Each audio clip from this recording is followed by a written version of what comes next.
Hey guys, if you like this video, please give a thumbs up, share it and subscribe so that I can keep bringing content to y'all.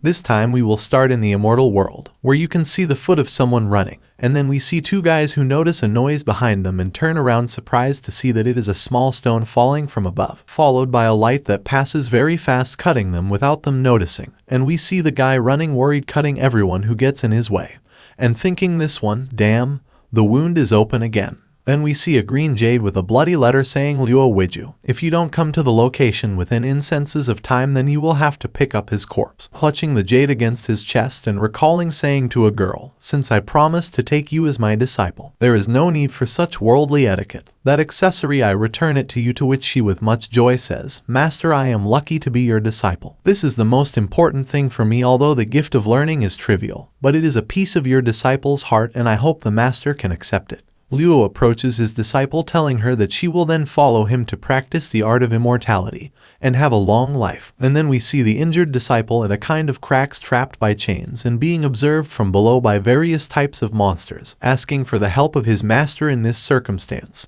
who we suddenly see on top of a mountain. And those who are below observing the disciple say, do you think he will really come? Even if he does not come, we will still stay with his beautiful disciple. To which Luo angrily looks at all those who put his disciple in that state, throwing himself against them, saying how dare they hurt my disciple, and surprising everyone because he is here. And then we see how he cuts with his sword very quickly to everyone without giving them a chance to defend themselves. The disciple is filled with hope and joy, asking Luo to save her, who throws himself directly to her, but falls into a trap, and is very surprised because now he looks at the disciple, who we see laughing at Luo while he frees himself from the chains that had trapped him.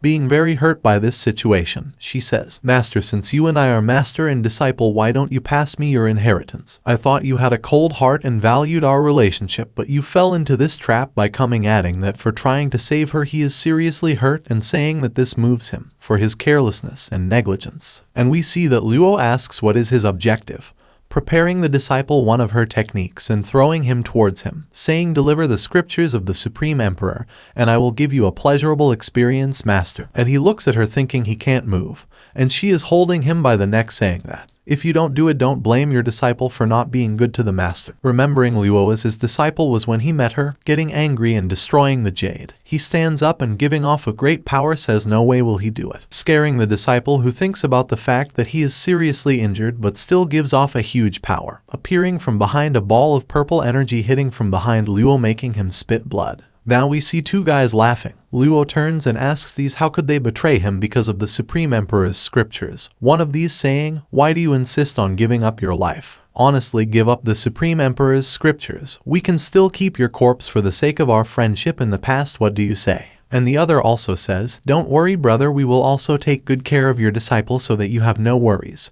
spitting a lot of blood from how wounded he is. And the disciple smilingly says sarcastically to Luo, Master, what are you doing? Will it be possible for you to kneel before me and beg for mercy, although I am not as kind as you? Followed by this she draws her sword and points it at the Prota, saying that if he refuses to surrender him she will have to skin him little by little and find him herself. But Luo laughs and proceeds to perform one of his techniques where he locks himself in a sphere of fire, surprising the disciple.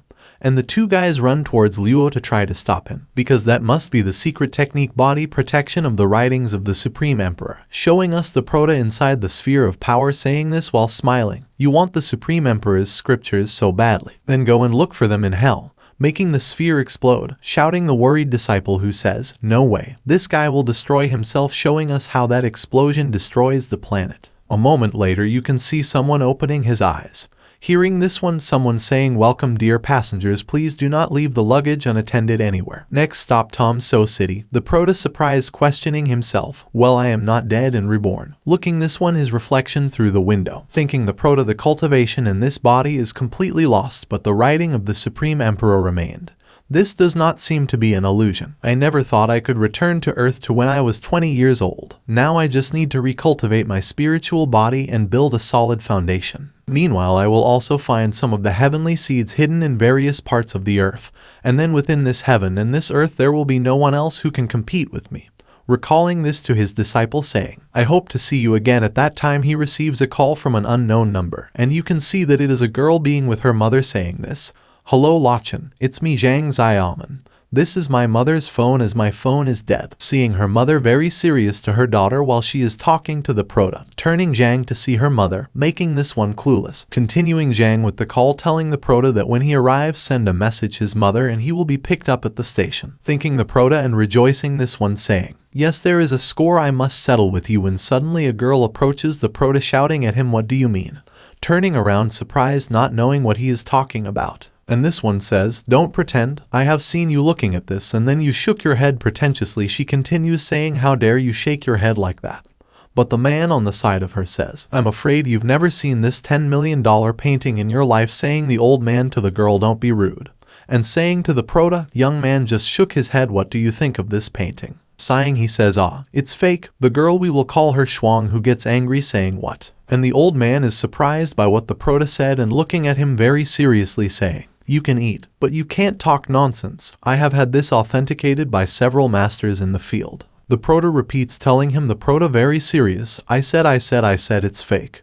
Then it must be fake. Getting angry Angela and attacking the Proto telling him, you bastard, you are looking for death. But the fist of this one collides in a barrier that the Proto put, surprising the old man, wondering this if that was internal force. Then the old man stops and surprises his granddaughter because he apologizes, makes a bow to the Proto, and again apologizes for being rude, which angers even more to Shuang.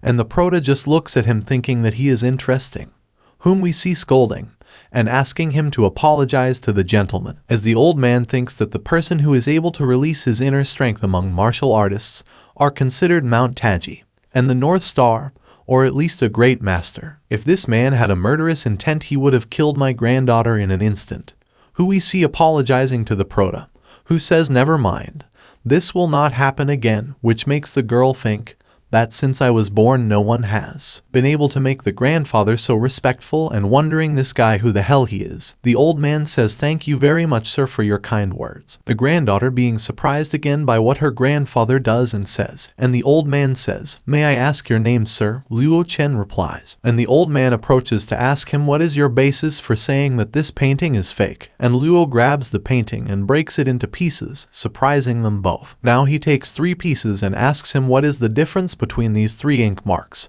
who nervously says that in his opinion there is no difference, kindly asking him to explain. And he explains to him that they are 2 inks, one with overlapping stroke but no difference in ink, leaving the old man surprised, who realizes that he has been cheated. The old man hands the painting to one of his servants to take it away, thinking that this kind of precision printing technology, if he had not torn it to compare, surely no experienced appraiser would have discovered that it was a fake. But this gentleman could discover the authenticity with just a glance and quickly proved it, and his aura is in no way comparable to ordinary masters. Luo looks at the box carried by the old man's servant, stopping him and noticing the wooden box. The old man tells him that if he is interested in the box, he can keep it. Luo is surprised to think that it will be that easy, adding, even if he doesn't know it, the wooden box contains the seeds that will lead to the awakening of the god. And the old man gestures to his servant to hand it over. Luo also explains that anything that can be seen by him with interest is because it is of exceptional quality, and telling him that to be honest there is something he needs from this wooden box, but he doesn't want to owe him a favor. And the old man puts his granddaughter in front of him and says please accept his granddaughter as his disciple, surprising Shuang, who questions that why he wants her to be his master. But Luo observes her and notices that she is very similar to the disciple who betrayed him before, who with a very serious face shouts, no way, surprising these by the cry, who saying very sincerely that this request is the only thing I cannot accept. But the old man tells him that he just gave him his word, falling on Luo the weight of his own word, thinking this one that once an immortal gives his word he cannot retract, but tells him that he will take her as a registered disciple but cannot call him master, only teacher. The old man thanks and touches his granddaughter on the back angry, and Suing says goodbye saying, goodbye teacher. Now Luo is left thinking that he just got a big problem.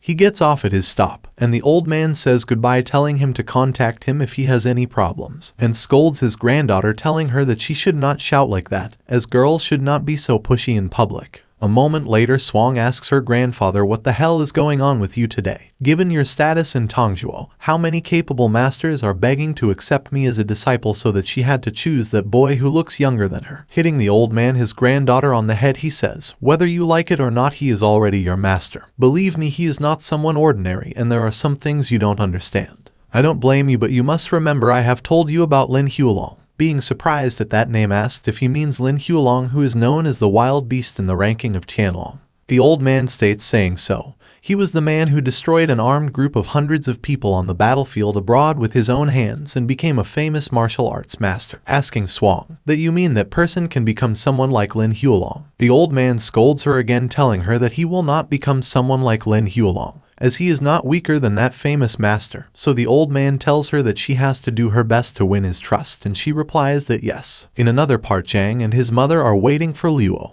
who complains as he has been waiting for 3 hours and 5 minutes because he is still not here. He just had his nails painted and must go to tan later. But Zhang calms her down as it is almost time. And not to worry, walking Luo to Tongzhuo, he remembers that he had been beaten up and asked someone for help, but this person just looked at him and said, "What a fucking scum. Before you die, you should at least give me some fun." I remember that makes Luo very angry. Now we see Zhang approaching from to Luo and tells him that they have long time without seeing each other, asking him to greet his mother first. But the mother wonders why her daughter is so fond of that guy. Luo greets Zhang's mother with a smile, to which she asks if he is making fun of her, and says that today's young people are very disrespectful. You made me wait a long time, so let's go because I have things to do. Already inside the car, Zhang observes Luo, thinking that he feels he has changed a lot, but maybe it is just his imagination. Now the mother tells Zhang to observe the house in Tianquan Bay is really nice, with mountains and water. The scenery is really beautiful. But Zhang tells her that it would be better to buy a house that is not so expensive. But the mother tells her not to worry because when she has her own family and they can get a house there, where they can live downstairs and she can live upstairs. But Zhang questions because a house here can be worth 70,000 per square meter. And the mother looks at Luo, saying that amount is not expensive at all. You better make sure he is sitting in the back working hard if you trust him, or else I ask for a mortgage for a house in the southern suburbs of the city. But you better not say you are my daughter. Now Zhang looks on his cell phone at a call he just rejected, and they have finally arrived home, and Zhang proceeds to introduce Luo Lanchin to his father, who says that it has been a long time and he has really grown up a lot. And Luo greets him, saying, "Uncle, long time no see." And Zhang's mother looks at her husband angrily and asks him to go and serve the food. She also tells him that he keeps wearing his apron all day and already looks like a bitch. And we see that Luo offers to help him in the kitchen. Now the mother talks to Zhang as she thinks she should look higher, as she stayed with her father, who is a boring loser who ran off to the kitchen when she arrived. Suddenly the door is heard and Zhang wonders who it could be. And we see the guy who looks beaten up, Luo in the memory we saw earlier, who is happy to see that Zhang is home, and asks her why she doesn't answer his calls, and invites her to watch a movie. But Zhang closes the door, telling him that he has something to do today and can't go out. But Zhang's mother comes over, realizing that he is Xiaochen and asking why he was there, and invites him to come in the house while Zhang reminds his mother that Luo is still at home. Xiaochen shows a gift for the mother, commenting that it is a perfume brought from France. But if she doesn't like it right away, she will ask to bring another one. But she accepts, saying that of course she likes it, because everything she brings she likes. Now we see that Xiaochen looks at Luo with a repulsive face, who looks back at her, who notices how strong her aura is and asks who she is. Her mother explains that he is a college classmate of Zhang, and that her father and her useless husband were friends. He is in the city looking for a job, and Xiaoman just thinks that he is a loser. Then he shakes hands with Luo, who ignores him to go back to the kitchen and continue helping Zhang's father, who claims to Luo that they were talking to him. Obviously Xiaoman gets angry, but tells him that Tongzhou is a big place and he better have some friends who can help him, offering to give him a hand if he ever needs anything. And Luo just replies, "Okay." Then it's a promise, leaving Xiaoman surprised, who comments to Zhang about the fact that his friend is looking for a job, and how about helping him get one in the company's business since some staff is also needed. And we see how the mother is surprised and saying that it is very kind of him, praising him with the fact that he established the company since he was very young and now he is a teacher in an elite school, even helping Zhang whenever he can.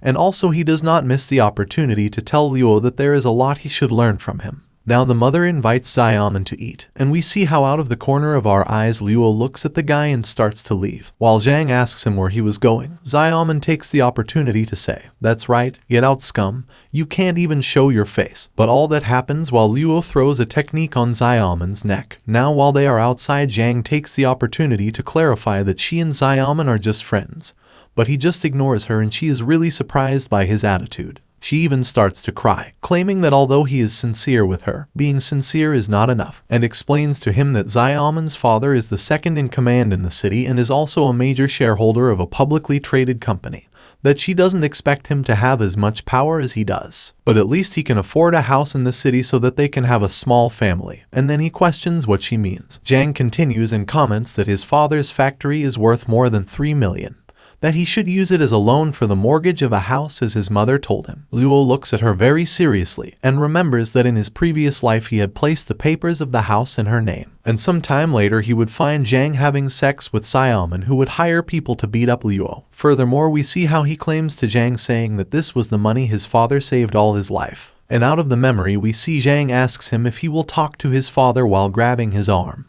But Luo just replies that they'd better wait and not rush things, who also thinks that a good show is just about to start. Now we see Zhang's mother getting angry as she thinks that Luo was surely raised without manners as he just left and didn't even stay to eat, and also her daughter went after him. To which Xiaoman tells her to calm down, that the gift he brought her as perfumes will surely make her feel better, who compliments him by telling him that he is very attentive, generous, and very meticulous, unlike Luo Chen, who only brought her some tea bags. And Xiaoman obviously agrees with what the mother says. Suddenly we see how Xiaoman has some strong stomach cramps, while the mother comments that she has never used perfumes of that quality. Even if her friends saw her they would feel jealous, but we see how Xiaoman says she can't take it anymore and lets out a terrible flatulence while the mother smells the perfume, who thinks it stinks really bad and saying, "What's going on?" And we see Xiaoman crying and the mother who can't take it anymore and ends up vomiting out of disgust and even faints while Xiaoman calls for help. Now we see Zhang, who turns around and thinks, what is she hearing? She better go inside to find out. Where suddenly we see Xiaoman, who comes out like a zombie from which gases are gushing all over her body, leaving Zhang scared, who wonders where that disgusting smell is coming from. And now Luo appears and comments that that horrible smell is coming from him, that even a rotten egg smells better next to him, that he also takes advantage of his powers to make him fall down, that then he can only run away while screaming that that pain is fucking hell and threatening him, but Luo just looks at him saying that they will see what happens. Now Zhang goes to accompany Luo to find a hotel where to stay because he is not familiar with the city and wants to talk about buying a house, but his mother stops her saying that how dare he leave her being in that state. So Luo insists that it is not necessary to go because he will go alone. When we see that he gets a message from his new disciple who asks him where he is, because his grandfather has booked a presidential suite for him in Sea Moon and that he will go to pick him up. While he is walking down the street, a guy stares at him and approaches him in a very kind tone asking him where he is going, as it is clearly noticed that he is not from this area, and offers to help him. But the prota refuses his help, but the guy insists and mentions that at this hour he will not find any cab and that he will charge him $20, which is almost the same as the cab charges. But Luo just repeats no thanks, and the guy tells him poor bastard, when suddenly we see that a luxury car arrives at full speed and stops next to him, and it was his new disciple, who apologizes for the delay, but he tells her not to worry, and we can see the guy getting angry and cursing. Swang notices the situation and asks his teacher if he wants to give him a lesson, but he answers that it won't be necessary, that you simply have better things to do, but to wait a moment and watch, and we observe the guy saying damn rich people. And right behind him, a girl appears and says, "Uncle, can you give me a ride?" He turns around and realizes that it's a beautiful girl, so he's stunned by her beauty and says yes. We see that Swang notices that there's someone with him in the car, but nothing strange seems to be happening. But Luo just answers him saying that the guy will die soon, which surprises Swang. Now we see that the guy asks the girl where she is going, and she replies with a face worthy of a horror movie that she is going to the Bay Pangloglin, and also says that in this world there are many things that people do not understand, but that the time will come for him to understand. Finally, we can see Luo arriving with his disciple to the hotel, and Swang gives him the room card clarifying that it is for a month's stay, and also leaves him the keys of the vehicle, and also brought with him a contract that he asks him to review. And Luo notes that it is a contract of transfer of a company, to which Swang comments that they have many companies in the city and that is not very big, but the profits are very good, and that this will be his offer to receive his teaching, so it is best not to reject it. And seeing part of the contract, he realizes that it is the company where Zhang Xiaoman works. It seems that his family really dedicated to research, so he accepts the offer and Swang is happy about it. So now she is about to leave him with his business, but not before telling him that he can call her if he needs anything. Now we see that Luo is heading towards his room, but he hears some voices from inside saying the following: "Director Wang, don't do it," and he replies, "There is no turning back now." We see that Luo is heading to enter the room asking who is there, and we can see the guy about to abuse a girl. He says to the girl, "Force you to do what? What if I force you? I have already done it to a lot of girls like you, so stop resisting." She tells him that if he wants her to leave the company she will do it, but she does not intend to let him do what he wants. The director notes that he underestimated her because he thought she was going to surrender to him easily, but he let her go with him because he thinks very well of her, so it would be better not to play hard to get, because he has a lot of girls behind that door waiting to have a chance with him. When we just see Luo enter the room in an epic way, the guy asks him who that stray dog is and who let him in, but Luo just sits on a couch and starts smoking. The director threatens him, saying that if he doesn't know who he is and that he will give him a chance to leave or else he will cripple him for the rest of his life, and the girl tells Luo to run away. But Luo ignores Wang's words, which makes him even more furious, and raises a bottle telling him that he will grant his death wish, but we see the girl grab Wang by the arm to stop him, and she yells at Luo to run. When Wang pushes away the girl, making her hit her head on a desk and telling her that she is a meddling bitch. But right away Luo grabs Wang by the neck, who very scared insists that he doesn't understand the seriousness of what he is doing, so he better release him or he will regret it for the rest of his life. But Luo just looks at him coldly without saying anything. Again Wang tells him not to even dare to touch him or tomorrow he will wake up dead. But suddenly we see that Wang is set on fire, reducing him to less than ashes, and Luo says, "There will be no tomorrow for you," and is glad that he was able to control his power, otherwise he would have burned the room completely. And seeing that it is quite a troublesome situation, then we see the girl wakes up inside the bathtub of the room surprised, who shouts "Hey," to which Luo asks her to shut up. She asks him first of all where is Wang Xuan, and why he was there. He replies that it is not a matter to worry about and that anyway when the effect of the drug wears off she should leave before that happens. To which she is surprised. She asks him what drug he is referring to, and he explains that she had been drugged somehow before. So he gives her 15 minutes to leave the place and will not repeat it twice. She just thinks she has a very bad attitude. She comes out of the bathroom thinking how hard it is to believe everything that just happened, because he looks like a simple student but he was able to beat Wang. Luo repeats to her that it is already over the time he gave her to leave. She tries to persuade him, saying that the shower was very relaxing and he had forgotten that detail, and that besides her clothes are torn, and he thinks it won't be so bad to throw them out of the room like that, much less to a beauty like her. But if she stays with him she doesn't know if he will think of doing something to her, so she'd better have someone bring her clothes so she can leave. So she asks the prota if she can borrow his phone to ask his assistant to bring her some clothes. He just tells her to go to the guest room while he waits for someone to look for her, and to lock herself in the meantime, and that she better not bother him, and throws the phone at her saying he won't tell her again, to which she thinks he is very rude and should be a little more normal. But she also realizes that a handsome guy, especially with that great charisma that springs from him and with which he seems to have been born.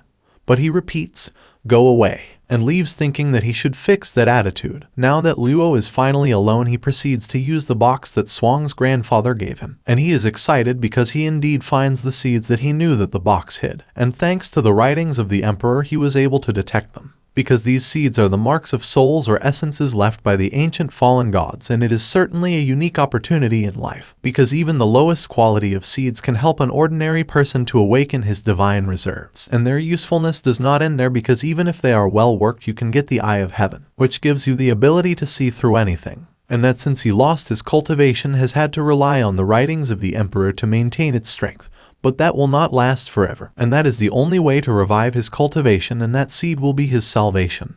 But unfortunately they were not stored in a good way, and the inside has dried up a bit, so he still can't use it. Now we see the girl peeking through the door saying that she has not been able to contact her assistant, and asks if they could change rooms because she feels uncomfortable sleeping in the guest room, that he will pay her double the room rent if necessary, although she really thinks that Wang could come back at any time with his men to make trouble, and that in that case they should go through the guest room first, which is more dangerous for her. Luo asks if that is a request and also tells her that her thoughts are reflected all over her face. She just tells him to answer yes or no, To which he quickly replies no, which leaves her very surprised because she doesn't understand how her charms are not working on him. So she in seductive mode decides to climb into bed with him, telling him that if he wants to get rid of her he will have to try harder. So he tells her that since he refuses to go to the other room then she will have to sleep with him, making Luo a little nervous. Plus he says that no matter how cold he shows himself he is still just a shy student. So Luo just thinks about how problematic the emotions and sensations of the human body are, and that they cannot be controlled freely. He asks her if she is not worried about the fact that he might do something to her, but she immediately replies that no, she is not really worried, but she certainly thinks that if someone finds out about this she does not know what the consequences might be. Also stressing that if it were not for the fact that he is honest and did not take advantage of her while she was unconscious she would not dare to trust him. Now Luo replies that he is fine, and she thinks that he finally agreed to go to the other room and she is happy and thanks him. But suddenly he appears with a hair dryer so that he doesn't wet the bed. So she is surprised by how attentive he is, and she lies down on the bed asking him to stop talking and let him sleep, leaving her completely surprised. It is 3 a.m. and we see the girl thinking about how she ended up in that situation, as it was not the result she expected. So now already in the morning Luo wakes up with some headache as she did not rest very well, and wonders where the girl has gone, and finds under the pillow a business card that says Land Bayer with a phone number, and on the back has a message from the girl that says, "Sorry, I only have 800 in cash with me, which is not enough to pay for the room, so to complete it the payment will be transferred. My number is on the card." And we see as Luo that the girl is somewhat interesting. She now dresses to head to the place where the contract Swang gave her indicates.